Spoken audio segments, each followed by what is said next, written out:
1962 ना है, 1967 है। समझा चीनी? भाई नहीं लगाएंगे और तुम्हें भी नहीं लगाने देंगे। कोई काम नहीं। मोटे ज्यादा हीरोगिरी न दिखाई। बहुत बहुत स्वागत है आपका साधना न्यूज़ में और आपके साथ मैं हूं सिमरन। नमस्कार आप सभी को। और जैसा कि मैं आपसे बातचीत कर रही थी दोस्तों कि आज हम जिस शख्सियत से आपको रूबरू करवाने वाले हैं, मिलवाने वाले हैं, उन्होंने काम ही कुछ ऐसा किया है। बेसिकली संस्कारधानी जबलपुर शहर के रहने वाले हैं, एक डेंटिस्ट हैं और अब एक्टर भी बन चुके हैं, यानी कि एक आम से ख़ास में तब्दील हो चुके हैं। एक आम इंसान से आप ख़ास शख्सियत बन चुके हैं, सेलिब्रिटी बन चुके हैं। तो कैसा रहा सर आपका ये सफ़र आम से ख़ास तक बनने का? धन्यवाद मैडम। सबसे पहले मैं आपको धन्यवाद देना चाहता हूँ कि आपने मुझे सेलिब्रिटी बोला। जी फिलहाल तो मैं एक आम शख्स हूँ, आम इंसान हूँ। और जी मैंने 2 साल पहले अपने सपनों को साकार करने के लिए, मेरे बचपन से एक सपना था कि कुछ अलग करना है, कुछ एक्टिंग करना है। और हम लोग, हर बच्चा फिल्म देखकर बहुत प्रभावित होता है जी। और मुझे भी काफ़ी फिल्मों ने प्रभावित किया। लेकिन ऐसा कुछ कभी वाकया या मौका नहीं मिला कि मैं आगे बढ़कर इसको अपनाऊं। लेकिन 2016 में ये मौका मिला मुझे फिल्म ट्यूबलाइट के माध्यम से जी। तो उसमें क्या हुआ था कि 2015 में हम पेपर पढ़ रहे थे तो उसमें सलमान खान की न्यूज़ आई थी कि सलमान खान की अगली फिल्म ट्यूबलाइट में काफ़ी चाइनीज़ कलाकारों की दरकार है जी। तो उसमें मेरी वाइफ ने कहा कि आप एक बार ट्राई क्यों नहीं करते। तो मैंने बोला कि मुझे नहीं लगता कि मैं से कुछ पूरा कर पाऊंगा। लेकिन उन्होंने बोला कि एक बार प्रयास करके तो देखो जी। उन्होंने कहा कि गणित बढ़ाओ, पूरे देश भर में कितने चाइनीज लोग हैं, चाइनीज मूल के लोग हैं जो खास करके एक्टिंग करना चाहेंगे और उस कैरेक्टर में फिट होंगे। तो आप एक बार बात तो करो, ट्राई तो करो। तो मैंने फिर मेरे कुछ मित्र हैं फिल्म इंडस्ट्री में, तो उनके जरिए से मुझे कास्टिंग डायरेक्टर मुकेश छाबड़ा का ईमेल आईडी मिला जी। और उसमें फिर मैंने अपने फोटोग्राफ्स भेजे तो तुरंत उनका फीडबैक आया जी कि आप कैरेक्टर को फिट करते हो और आपको ऑडिशन देना होगा।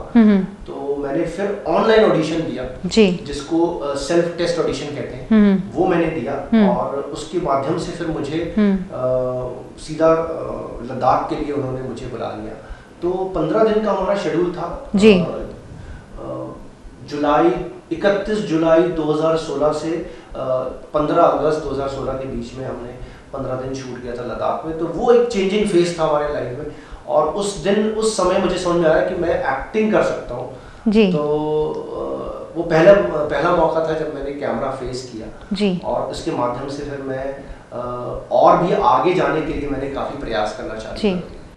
तो कैसा लगा, मतलब एकदम से संस्कारधानी जबलपुर से आप निकले और सपनों की नगरी कहते हैं जिसको हम जन्नत कहते हैं, लेह लद्दाख, वहाँ आप गए ठंडे इलाके में और वहाँ आपने एक्टिंग की।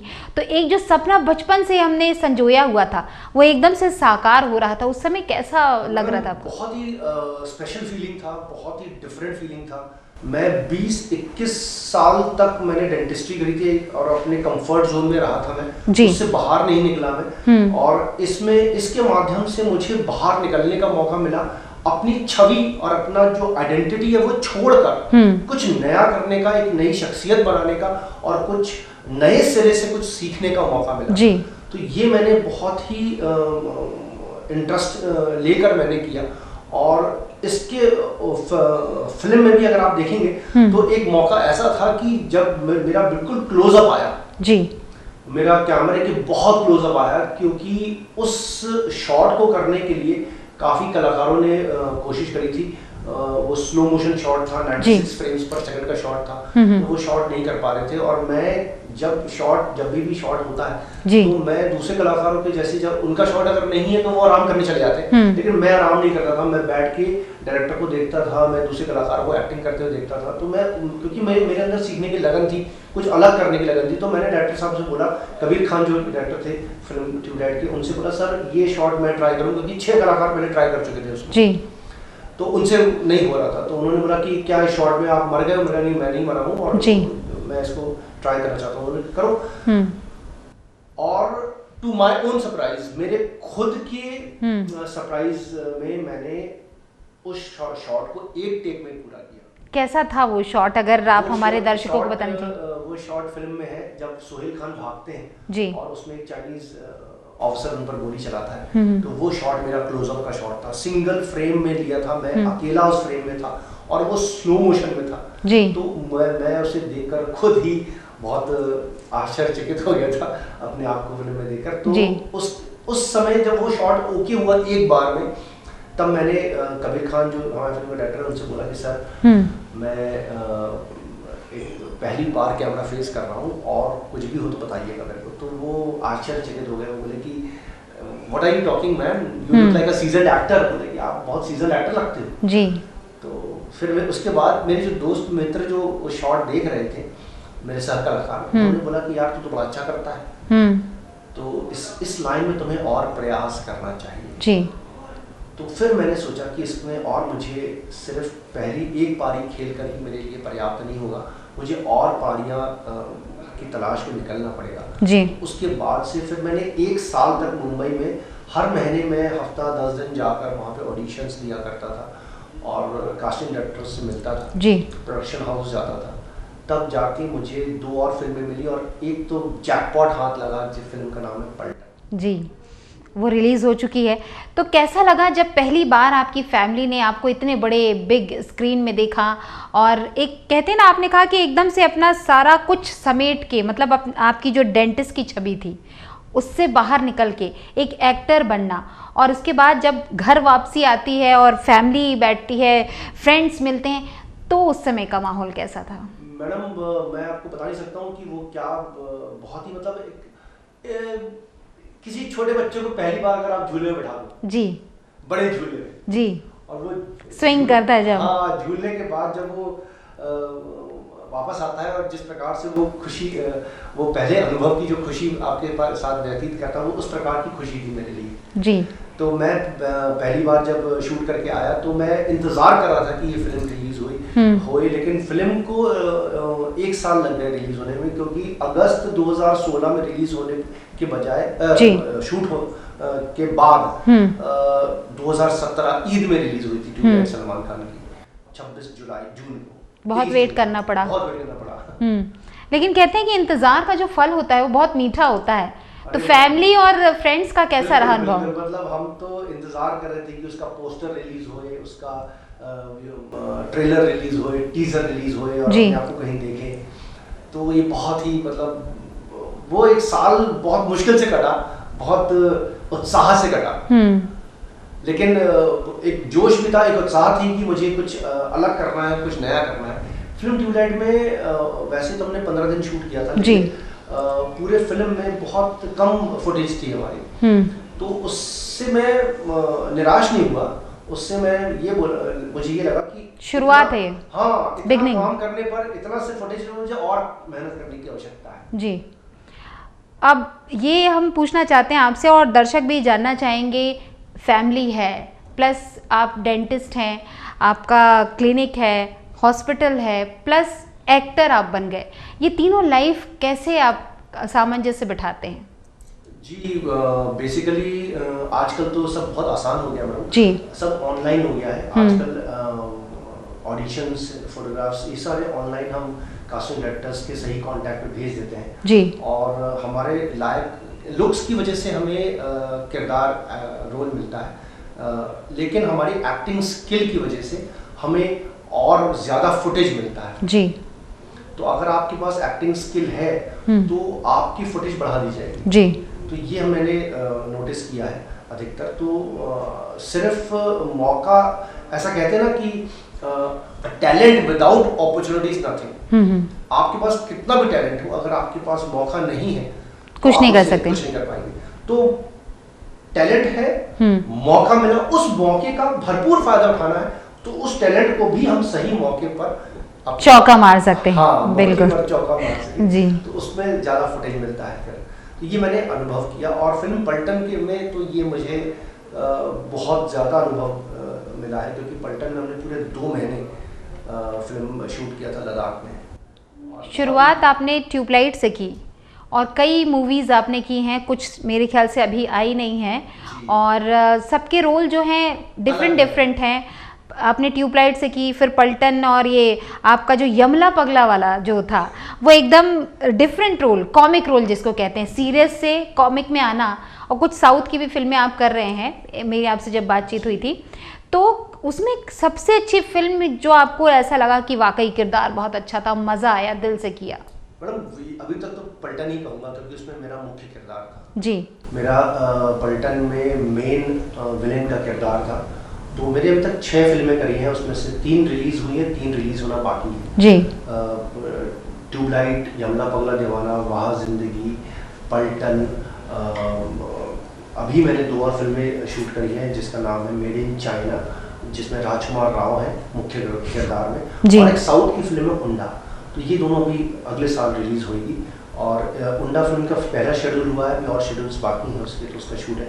और तालमेल, जैसा आपने पूछा कि मैं अपने जो फैमिली और डेंटिस्ट प्रोफेशन है, देखिए शूट के लिए मुझे सिर्फ पलटन में इतना लंबा रोल था, इस कारण से मैंने 2 महीने इसको लद्दाख में दिया। लेकिन अन्यथा मुझे हफ्ता 4 दिन 8 दिन ऐसे इस प्रकार के शूट्स ही रहते हैं। और बाकी दिन तो फिर मैं जबलपुर में ही रहता हूँ, अपना प्रोफेशन। बिल्कुल। और जब आप कह रहे थे कि पलटन में मैंने काम किया, ट्यूबलाइट में काम किया, एक आर्मी मैन का जब हम किरदार निभाते हैं, आपने जब निभाया था उस समय कैसा फील हो रहा था? मैडम मैं Christ Church Boys Higher Secondary School से पढ़ा हूँ और मुझे अपने स्कूल पर गर्व है क्योंकि इस स्कूल ने मुझे अनुशासन, डिसिप्लिन सिखाया है जी। और ये हमें बचपन से हमें आर्मी की ड्रिल्स पूरी सिखाई जाती है हमारे स्कूल में। तो क्राइस्ट चर्च स्कूल की वजह से मुझे एक डिसिप्लिन आर्मी का बैकग्राउंड मुझे अपने जीवन शैली में मिला है जी। और उस वजह से मेरे बाल कभी भी कान में टच नहीं करेंगे, कॉलर में टच नहीं करेंगे जी। और ये और जब भी हम खड़े होंगे तो जैसे एक आर्मी का जवान खड़ा होता है, स्ट्रेट एकदम खड़े होते हैं हम, उस प्रकार से बात करते हैं। तो इस कारण से मुझे मेरे प्रोफाइल में वो झलकता है, तो मेरे वीडियोस में वो झलकता है, तो इस कारण से मुझे इस प्रकार के किरदार मिले हैं। तो बहुत ही गर्व है मुझे अपने स्कूल पर और मुझे कि उसकी वजह से मुझे इस प्रकार के आर्मी ऑफिसर का किरदार मिला है। लैंग्वेज का कभी कुछ ऐसा लगा आपको, क्योंकि कहते हैं जबलपुर की जो लैंग्वेज है वो अपने बॉलीवुड में बहुत ही अच्छी मानी जाती है और हमारी जो लैंग्वेज है बहुत ही शुद्ध है, क्या कहेंगे आप? नर्मदा मैया का पुत्र हूँ मैं जी। ये संस्कार धानी जबलपुर में पैदा होने का मुझे बेहद गर्व है। इसकी वजह से आज मैं 2 साल में मैंने 6 फिल्में कर लिया है जी। और मुझे जबलपुर की वजह से, इसकी भाषा की वजह से, इसकी मीठी सरल बोली की वजह से मुझे इतना काम मिला है आज की तारीख में मैडम। और मैं इस पे बहुत गर्व करता हूँ क्योंकि ऐसा बहुत कम देखा गया है। अच्छे से अच्छे दिखने वाले मॉडल तक इतना स्पष्ट, सरल और मधुर हिंदी नहीं बोल पाते हैं जी। तो इस कारण से जबलपुर की भाषा की वजह से मुझे बहुत बहुत लाभ मिला है। फिल्म के साथ आपने वेब सीरीज भी की थी, तो कैसा एक्सपीरियंस रहा? जी, मैंने 3 वेब सीरीज की है। पहला वेब सीरीज जो मैंने किया है वो बोस डेड एंड अलाइव किया है जी, और उसमें भी राजकुमार राव रहे हैं। और उसके बाद मैंने कबीर खान की फॉरगॉटन आर्मी करी है जी, जो अभी रिलीज नहीं हुई है। और मैंने बीबीसी के लिए मैंने दी ऑफिस की है। इसमें सबसे ज्यादा किरदार है मेरा, 28 एपिसोड में है जी। तो ये भी अभी रिलीज नहीं हुई है, ये मेरे ख्याल से हफ्ते 2 हफ्ते में रिलीज हो जाएगी। बात आती है ये फिल्म की रिव्यू की और क्रिटिक्स की। कई बार क्या होता है कि फिल्म के रिव्यूज़ आते हैं, लोग क्रिटिक्स भी करते हैं, तो उसका कितना इम्पैक्ट पड़ता है आपकी फिल्मों पर, आपके किरदार पर, आपकी एक्टिंग पर? निंदक न्यारे राखिए आंगन कुटी चबाए जी, बिल्कुल। पानी बिनु साफ ना निर्मल करे सुहाए जी। तो जब तक क्रिटिक्स नहीं होंगे मुझे अपनी खामियों का पता नहीं चलेगा। तो बिल्कुल मैं चाहता हूँ कि लोग पॉजिटिव क्रिटिसिज्म करें और बिना सोचे समझे क्रिटिसिज्म करें कि उनके मन में जो आए उस प्रकार से वो क्रिटिसाइज करें जी। बहुत ही प्लान करके क्रिटिसाइज ना करें। तो ये मेरे लिए बहुत पॉजिटिव बात होती है मैडम। मैंने क्रिटिसिज्म को बहुत ही हेल्दी तरीके से लिया है लाइफ में और उसकी वजह से मैं उससे उभरा हूँ और उस अपने आप को एक बेहतर इंसान बनाया हूँ। एक सीख मिलती है आपको, सीख, परमानेंट सीख मिलती है जी। तो मैं कोशिश करता हूँ कि किसी ने भी अगर मेरे को एक बात के लिए भी क्रिटिसाइज अगर किया है जी, वो गलती मैं दोबारा जीवन भर ना करूँ, बहुत बड़ी बात होती है जी। तो सिर्फ मैं सीखता ही नहीं हूँ, एक बेहतर इंसान बनता हूँ उस क्रिटिक्स के साथ। तो मेरे लिए तो ये बहुत अच्छी बात है। मैं तो उन लोगों को नापसंद करता हूँ जो बहुत सिर्फ तारीफ करते हैं जी। मैं चाहूँगी आप दर्शकों से शेयर करें कि जब फिल्म और ये आपके डेंटिस्ट इस प्रोफेशन के अलावा जब फ्री लाइफ मिलती है आपको, तो आप क्या करना पसंद करते हैं? मैं बिल्कुल आम इंसान की तरह फैमिली के साथ समय बिताना चाहता हूँ। मम्मी पापा है, उनके साथ समय निकालता हूँ। मेरी फैमिली है जी, अच्छी है। मेरे कुछ दोस्त हैं, मेरे बहुत ज़्यादा दोस्त नहीं है, मेरे बहुत करीबी दोस्त हैं जी, और मैं उनके घर चले जाता हूँ। मैं 1-to-1 रिलेशनशिप में ज़्यादा विश्वास रखता हूँ। मैं पार्टीज करना बिल्कुल पसंद नहीं करता, मैं भीड़ भाड़ जाना बिल्कुल पसंद नहीं करता। मैं फिल्में भी देखने जाता हूँ तो मैं बहुत फिल्में देखता हूँ जी, और मैं तो सुबह 8, 9, 10 बजे का शो जाता हूँ जहाँ भीड़ भाड़ नहीं होती है। तो जहाँ पे मैं बिल्कुल इत्मीनान से अकेले में अपनी फैमिली के साथ में जा सकता हूँ। मुझे भीड़ भाड़ वाली जगह पसंद नहीं। तो मैं मुझे अपने दोस्तों के साथ, फैमिली के साथ समय निकालना बहुत पसंद है, खास करके अपने साथ जी। क्योंकि आप जितना कम लोगों के साथ रहेंगे उतना आप अपने आप को और आपके साथ जो व्यक्ति हैं उनको जानेंगे। जी बिल्कुल। तो ये मेरे लिए बहुत मायने रखता है। सोशल मीडिया का क्या इम्पैक्ट पड़ता है? सोशल मीडिया में भी मैं ऐसे ही हूँ मैडम, मैं किसी को ग्रुप में कभी विश नहीं करता जी, मैं पर्सनली विश करता हूँ। और मैं मुझे लगता है कि किसी को भी सबसे महत्वपूर्ण चीज अगर आप किसी को कुछ दे सकते हैं तो वो होता है समय। बिल्कुल बिल्कुल। और वो कभी वापस नहीं आता। तो मुझे ऐसा लगता है कि मैं खाली हाथ भले चले जाऊँ लेकिन किसी दोस्त के पास जाऊँ, उसके साथ घंटा 2 घंटा बैठूँ, या कोई दोस्त मिलने आए घर पे तो मैं उसके साथ अकेले में बैठूं। मैं बहुत फिल्में देखता हूँ जी, और मैं तो सुबह 8, 9, 10 बजे का शो जाता हूँ जहाँ भीड़ भाड़ नहीं होती है। तो जहाँ पे मैं बिल्कुल इत्मीनान से अकेले में अपनी फैमिली के साथ में जा सकता हूँ। मुझे भीड़ भाड़ वाली जगह पसंद नहीं। तो मैं मुझे अपने दोस्तों के साथ, फैमिली के साथ समय निकालना बहुत पसंद है, खास करके अपने साथ जी। क्योंकि आप जितना कम लोगों के साथ रहेंगे उतना आप अपने आप को और आपके साथ जो व्यक्ति हैं उनको जानेंगे। जी बिल्कुल। तो ये मेरे लिए बहुत मायने रखता है। सोशल मीडिया का क्या इम्पैक्ट पड़ता है? सोशल मीडिया में भी मैं ऐसे ही हूँ मैडम, मैं किसी को ग्रुप में कभी विश नहीं करता जी, मैं पर्सनली विश करता हूँ। और मैं मुझे लगता है कि किसी को भी सबसे महत्वपूर्ण चीज अगर आप किसी को कुछ दे सकते हैं तो वो होता है समय। बिल्कुल बिल्कुल। और वो कभी वापस नहीं आता। तो मुझे ऐसा लगता है कि मैं खाली हाथ भले चले जाऊँ लेकिन किसी दोस्त के पास जाऊँ, उसके साथ घंटा 2 घंटा बैठूँ, या कोई दोस्त मिलने आए घर पे तो मैं उसके साथ अकेले में बैठूं। तो मुझे बाहर जाकर हुड़दंग मचाना, मस्ती करना वो सब पसंद नहीं है। मैं बिल्कुल एकांत वाला व्यक्ति हूँ, शांत स्वभाव प्रिय है और बिल्कुल लाइट म्यूजिक सुनता हूँ मैं, और घंटों घंटों पर मैं बैठ के म्यूजिक सुन सकता हूँ। गुनगुनाते भी हैं क्या? मैडम बाथरूम सिंगर तो हर आदमी के अंदर होता है। कुछ गुनगुनाएंगे कोई एक सॉन्ग, चंद लाइन उसकी? एक बड़ा ही खूबसूरत गाना भी है इस एक फिल्म का जिसका नाम था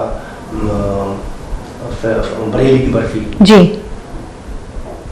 तू नज्म नज्म सा मेरे होठों पे ठहर जा, मैं ख्वाब ख्वाब सा तेरी आंखों में जागूं रे। क्या बात है। मतलब यह है कि म्यूजिक में भी इंटरेस्ट है आपका, और चलते चलते संस्कारधानी वासी जितने भी हैं जो आजकल एक्टिंग की दुनिया में जाना चाहते हैं, करियर बनाना चाहते हैं, और ऐसे बहुत सारे कलाकार हैं जो कि मुंबई में जाकर अपना नाम कमा रहे हैं, और खासकर ऐसे कलाकार जो इस क्षेत्र में जाना चाहते हैं, उनको क्या संदेश देना चाहेंगे आप?